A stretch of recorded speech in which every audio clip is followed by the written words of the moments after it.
Hello everyone, welcome to Rayat Shikshan Sansthan's Western Region English Medium YouTube channel.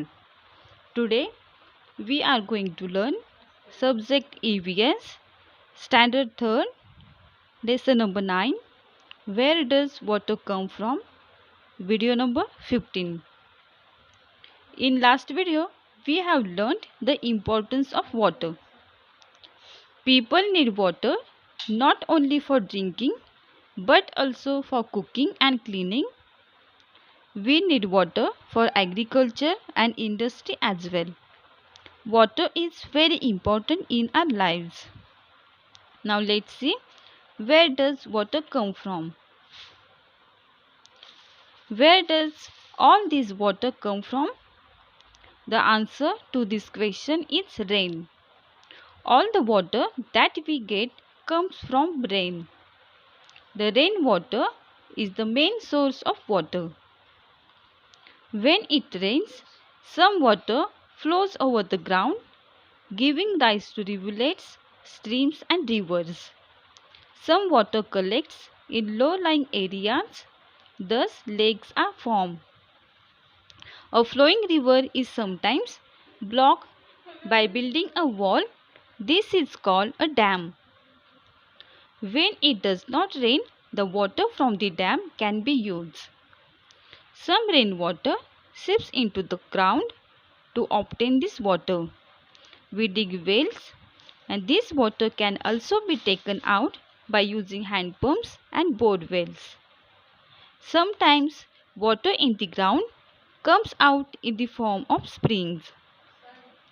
Some sources of water are formed naturally. However, places like wells and dams are man-made.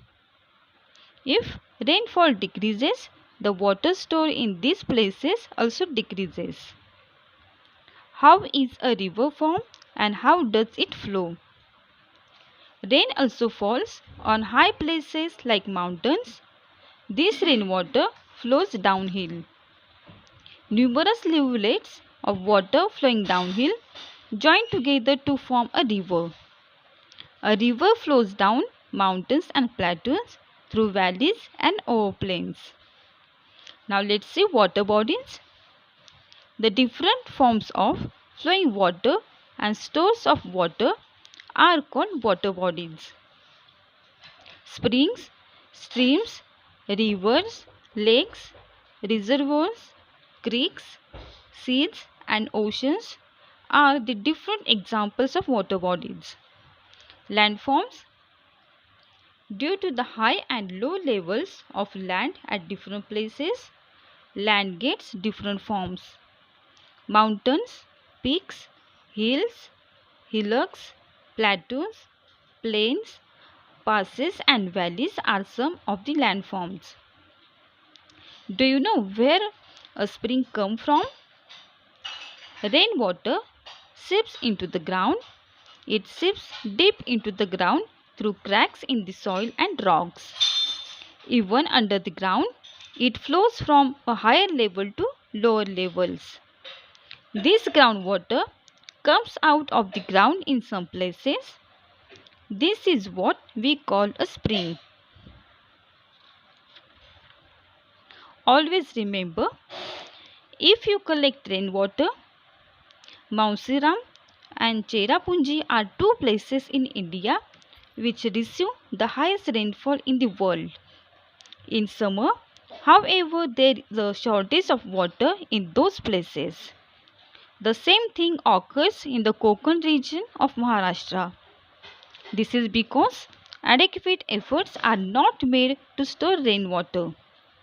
Storing rainwater will help solve this problem. Do you know, pipelines are used to carry water from distant wells, lakes and water tanks to our homes. In some areas, water is also supplied through tankers. What we have learnt in this lesson? All the water we get is rainwater. Rivers, lakes and springs are all formed because of the rain. Rivers start in high places like mountains and flow downhill. it is necessary to collect rainwater. Student, do understand the concept and revise at home. Thank you.